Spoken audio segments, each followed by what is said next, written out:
नमस्कार दर्शक बंधु मु रानी स्वागत करुच्ची आपण मानकु मो यूट्यूब चैनल को।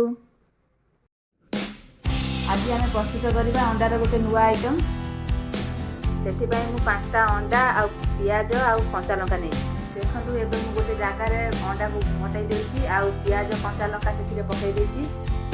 एबे आमे से हाफ चामच लुण हाफ चामच हलदी गुंड हाफ चामच लंका गुंड देकी किछि समय बोलेकी रखिदबा। तापर आम गोटे पॉलिथिन रे ताको भलसे पैक करदबा। देखो मुझे पैक करछि सेमिति पैक करदेबे आ गरम पानी रे किछि समय बॉईल करबा को छाड़ी देबे। अंडा बॉईल होगा भितर चलतु एबे आमे मसला प्रस्तुत करदबा। देखो हमर अदा रसुन पेस्ट हो गला। देखो मुझे 2टा आलू नहीं ताको छोट छोट पीस करके भाजबा पई रखिछि। तरकारी मुझे गोटे पियाज गोटे टमाटो आ कि कंचा लंका नहीं। एबे देखो अंडा आमर भलसे बॉईल हो जाए। आम काढ़ीदबा। एबे आम छोट छोट पीस कर गोटे जगार रखिदबा। एबे आम तेल रे भलसे भाजवा। देखो आमर तेल गरम हो गलानी से काटिक रखिथिबा अंडा को पकईकी भलसे भाजीदबा। देखो एबे आमर अंडा गोल्डन ब्राउन हो गलानी। एबे आम गोटे जगह को काढ़ीदबा। तापर से तेल रे आम काटिक रखिथिबा आलू को भाजीदबा। देखो एबे आमर अंडा आलू पूरा रेडी हो जाइए। आम गोटे जगार काढ़ी रखीचु।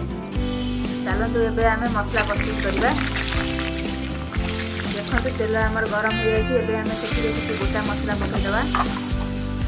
तापर आम से काटिक रखिथिबा पियाज पकईदबा। ताकि भलसे किछि समय गोलेकी रखिबा।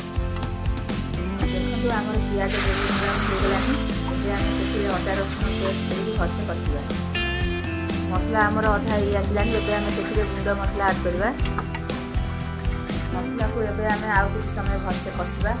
तापर आम से काटिक रखिथिबा टमाटो देकी भलसे कषा। देखो आमर मसला पूरा रेडी हो गलानी। एबे आम से भाजिक रखिथिबा अंडा आलू को देकी भलसे किछि समय गोलेदबा। देखो एबे आमर अंडा आलू के मसला सहित पूरा कषि जाइए। आम से उषुम पानी देदबा। तापर एबे आम किसी समय फुटवा को छाड़ीदबा।